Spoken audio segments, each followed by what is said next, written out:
برائے مہربانی ڈاکٹر سعید مکی کے چینل کو سبسکرائب کریں اور بیل آئیکن پہ کلک کریں۔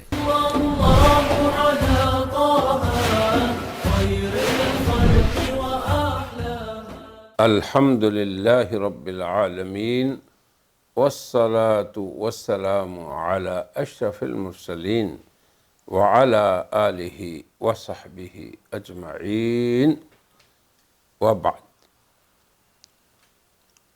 سامعین و ناظرین و سامعات و ناظرات، ہم نے چند روز پہلے ایک سلسلہ شروع کیا تھا، عورت اور اسلام، یعنی اسلام نے عورت کو کس قدر تکریم دی ہے، کیونکہ تاریخی حوالوں سے پتہ چلتا ہے کہ دنیا میں بعض معاشرے ایسے بھی تھے جو عورت کو انسان ماننے کے لیے ہی تیار نہیں تھے۔ مورخین نے لکھا ہے ایسا، یا یہ کم از کم کہ یہ ایسی مخلوق ہے جو ترقی کرتے کرتے انسان بن گئی، یعنی ایک ایسے بھی معاشرے دنیا میں گزرے ہیں۔ پھر اسلام کے آنے سے پہلے جو مورد اسلام ہے یا موطن اسلام ہے، یا جہاں سے یہ شروع ہوا، اسی معاشرے کو دیکھ لیں، وہاں پہ وہ عورت کو انسان ماننے کے باوجود زندہ رہنے کا حق نہیں دیتے تھے۔ یہ بھی آپ کو پتہ ہے، زندہ درگور کرنا بچیوں کا، اور اس میں بہت سارے صحابہ کرام نے بھی بڑے المناک قصے رو رو کے بیان کیے ہیں، سیرت کی کتابوں میں ملتے ہیں۔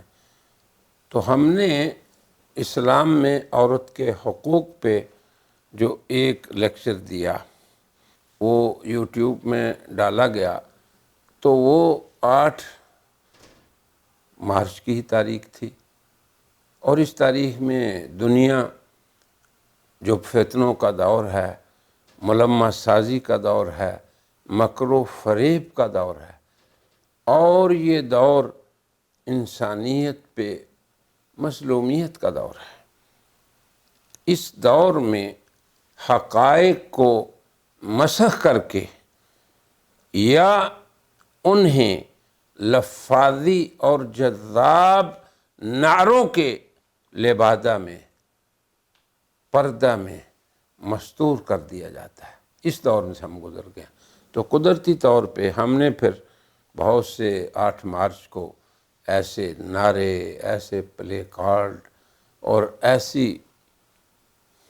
نامناسب باتیں بھی ہمارے سننے میں آئیں، تو ہم نے سوچا کہ یہ جو حقوق کے نام پہ فریب دیا جا رہا ہے، تو آج کی مجلس میں ہم اسی موضوع پہ گفتگو کریں کہ حقوق جو حق کی جمع ہے، اس لفظ کا مفہوم دراصل کیا ہے،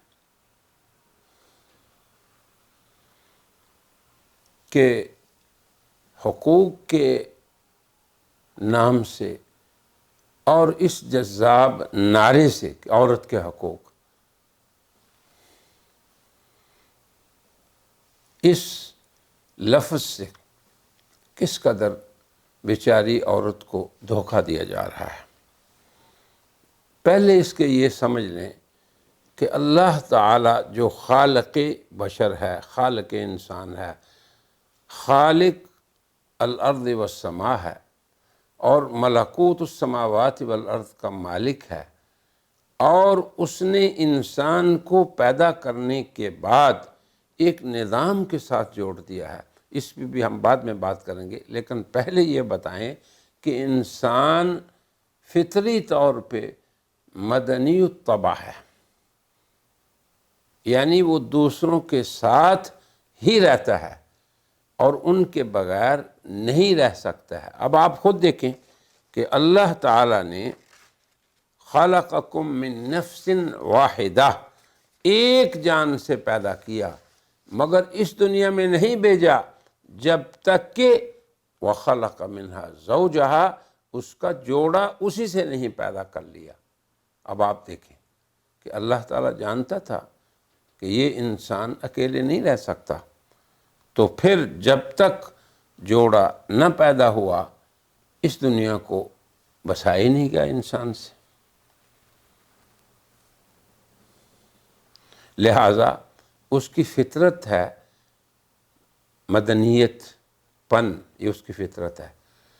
تو مدنیت پن کیا ہے کہ انسانوں کے مابین رہنے کا جو نظام ہے اس کو دو لفظوں میں علماء اجتماع ہوں یا جو لوگ دنیا کے نظاموں پہ لکھنے والے اور بحث کرنے والے ہیں وہ یہ کہتے ہیں دو لفظوں میں، ما لہو وما علیہ۔ اس کا علم جو ہے یہ ہے اصل اس دنیا کے نظام اجتماعیت کا علم، یا یہی دین بھی ہے۔ اگر نظام کو بنانے والا خالق کائنات ہے تو اسے دین یا دین اسلام کہتے ہیں، اور اگر لوگ اس کے علاوہ دیگر نظاموں سے چلاتے ہیں دنیا کو تو اس کے نظام کا بھی خلاصہ یہی ہے کہ ایک انسان ما لہو، اس کا حق کیا ہے، وما علیہ، اور اس پہ ذمہ داری کیا ہے۔ تو یہ دراصل ایک ہی بات ہے، مگر ایک حصے سے کوئی پکڑ لیتا ہے اور کوئی دوسرے حصے کو پکڑ لیتا ہے۔ تو آج ہماری مجلس کا مقصد صرف یہ ہے کہ انسان کو اللہ تعالیٰ نے جب ایسا بنایا ہے تو پھر ایسے ہی چھوڑ دیا؟ ما لہو، انسان مرد ہے، عورت ہے، حاکم ہے، رعیت ہے، مالک ہے، عبد ہے، غلام ہے، مملوک ہے، مزدور ہے، سید ہے، آقا ہے، ما لہو، اس کا کیا حق ہے، وما علیہ، اور اس پہ کیا ذمہ داری ہے۔ تو جب تک ہم اس چیز کو نہیں سمجھیں گے تو یہ انسانیت تمدن سے دور رہے گی۔ عقل سی بات ہے۔ اب آپ دیکھیں انسان اور بہائم میں کیا فرق ہے۔ اللہ تعالیٰ کبھی کبھی ان انسانوں کو جو اس کے بنائے ہوئے نظام کو چھوڑتے ہیں، بھاگتے ہیں اس سے، اور اللہ تعالیٰ کی قیود سے آزادی چاہتے ہیں، نہیں ہم اپنے نفس کے بندے ہیں، جو جی میں آیا ہے وہ کریں گے، یہ میرا جسم، میری مرضی، یا میں جو چاہوں کروں، میں جو چاہوں مجھے آزادی حاصل ہو، یہ اس کا مطلب ہے کہ انسانیت کی قیود سے نکل کے بہائم کے اندر داخل ہو جائیں۔ مگر یاد رکھیں کہ بہائم کے اندر بھی جو جنگلوں میں رہتے ہیں ان کے ہاں بھی نظام ہے۔ شیر اور شیرنی فطری طور پر اپنے بچوں کو پالنا جانتے ہیں، مور اور مورنی فطری طور پہ اپنے بچوں کی تربیت فاطر سے لیے ہوئے ہیں۔ سانپ اور اس کی مادہ وہ بھی اپنے بچوں کی تربیت سے غافل نہیں۔ چیونٹی سب سے چھوٹی مخلوق، نر ہو یا مادہ، وہ بھی اپنے بچوں کی تربیت سے غافل نہیں۔ پرندے، کوئی پرندہ آپ دیکھ لیں، آپ کے سامنے وہ کیسے گھونسلہ بناتے ہیں اور اپنے گھونسلوں میں اپنے بچوں کی تربیت کرتے ہیں۔ تو کھلم کھلی آزادی تو بہائم اور جانوروں میں بھی نہیں ہے، چرند اور پرندوں میں بھی نہیں ہے، اور خونخوار جانوروں میں بھی نہیں ہے۔ اب آگے دیکھیں، میں جس طرف لا رہا ہوں آپ کو، اللہ فرماتے ہیں جو لوگ اللہ کے نظام کی قیدوں سے آزادی چاہتے ہیں، اللہ کے نظام کے اوامر اور نہی سے رسے توڑانا چاہتے ہیں اور اپنے نفس کے پیچھے لگے ہوئے ہیں، اولئک کالانعام، یہ چوپاؤں کی طرح ہیں۔ اور آگے دیکھیں کیا فرمایا، بل ہم اضل، بلکہ یہ ان سے بھی گھٹیا ہیں، ان سے بھی زیادہ گمراہ ہیں۔ کیوں؟ جیسے میں نے ذکر کیا کہ جنگل کے تمام جانوروں میں فطری طور پہ اللہ نے یہ رحم کا مادہ رکھا ہے اور ذمہ داری کا مادہ ہے۔ یہ بھی ہے کہ وہ بھی سمجھتے ہیں کہ میرا حق کیا ہے اور میری ذمہ داری کیا ہے۔ تو اسی لیے آپ دیکھتے ہیں کہ ہر جانور اپنے بچوں کو پالتا بھی ہے اور ان پہ اگر کوئی زیادتی کرے تو دفاع بھی کرتا ہے۔ تو یہ تو جانوروں کی بات میں نے کہی۔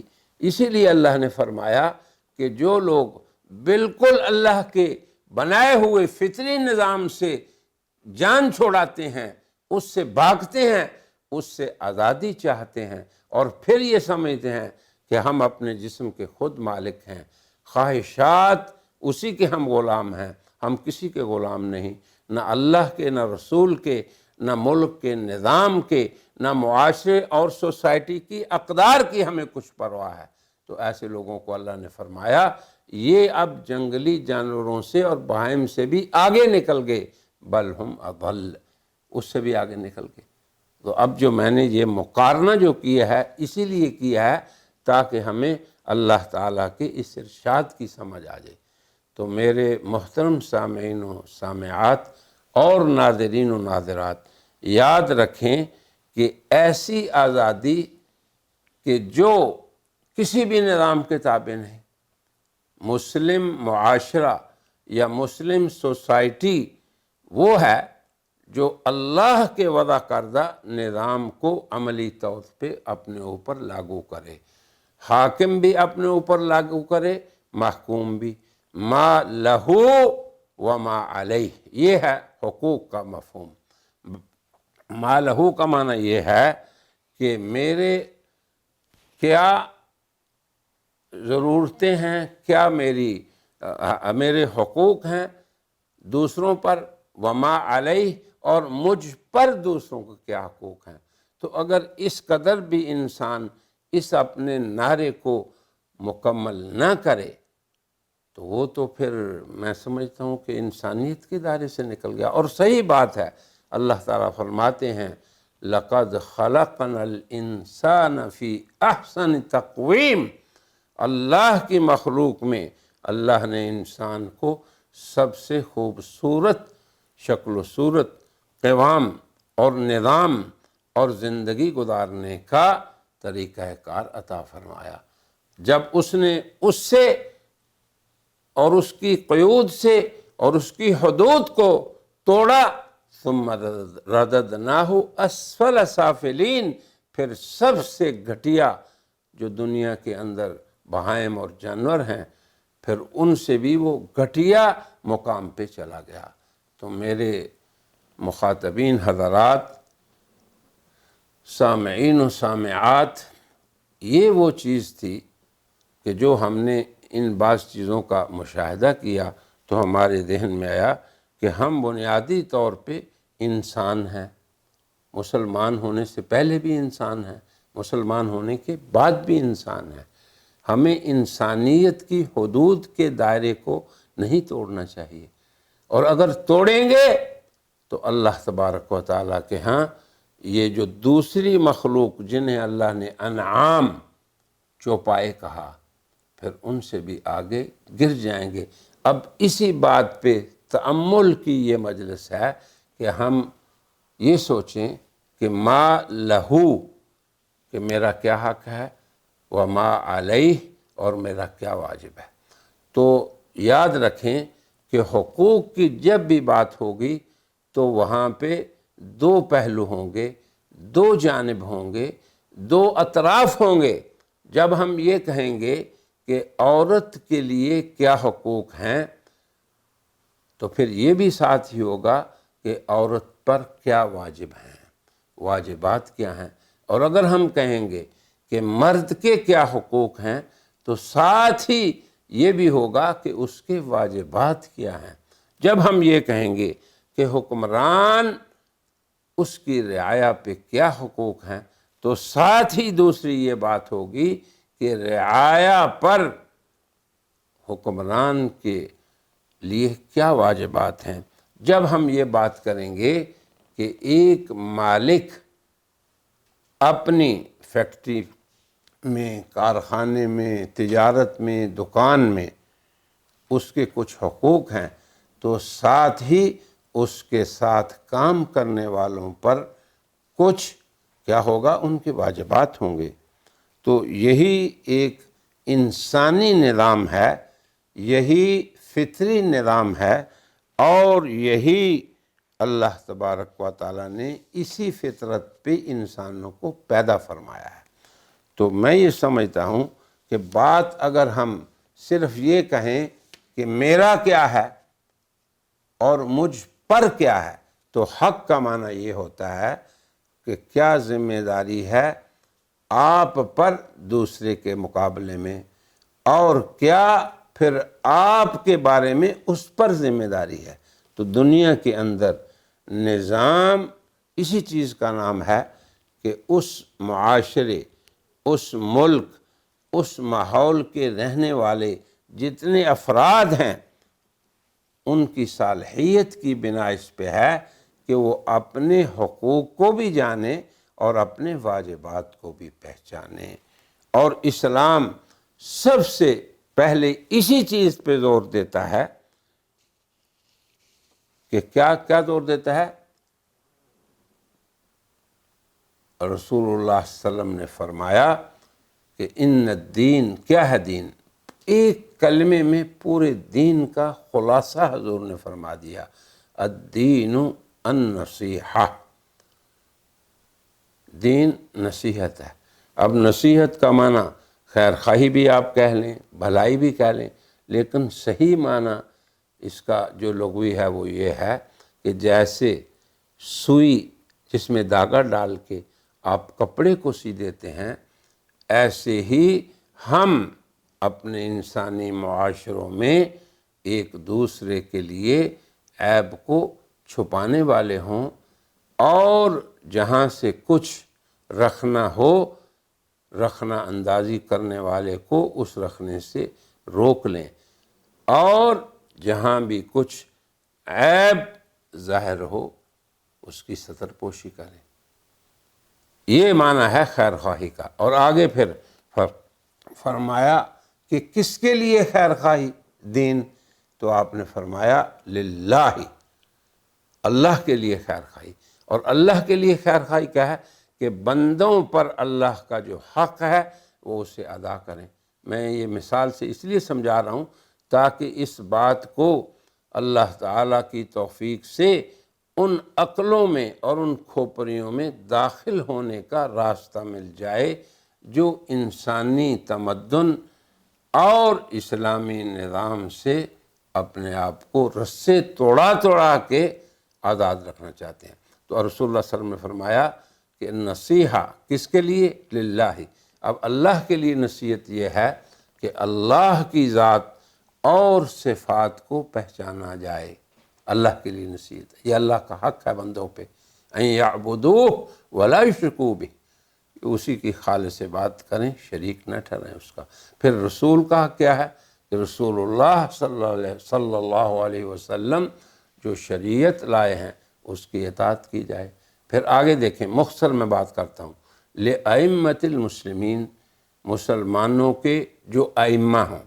ائمہ کے بارے میں مشہور قول یہی ہے کہ اس سے مراد حکمران ہیں، یعنی حکمران جو ہیں ان کی معروف میں اطاعت کی جائے، ان کے خلاف خروج نہ کیا جائے، ان کے خلاف فتنہ و فساد نہ کیا جائے۔ اور اس سے مراد علماء کرام بھی ہیں، وہ بھی ائمہ ہیں امت کے، اور ان کا یہ ہے کہ جو وہ نصیحت اور خیر خواہی کی بات، وعظ و ارشاد کی بات، علم کی بات، کتاب و سنت کی شرح بیان کریں، ان کی اطاعت کی جائے اور ان کی بات سنی جائے اور ان کی بات تسلیم کی جائے۔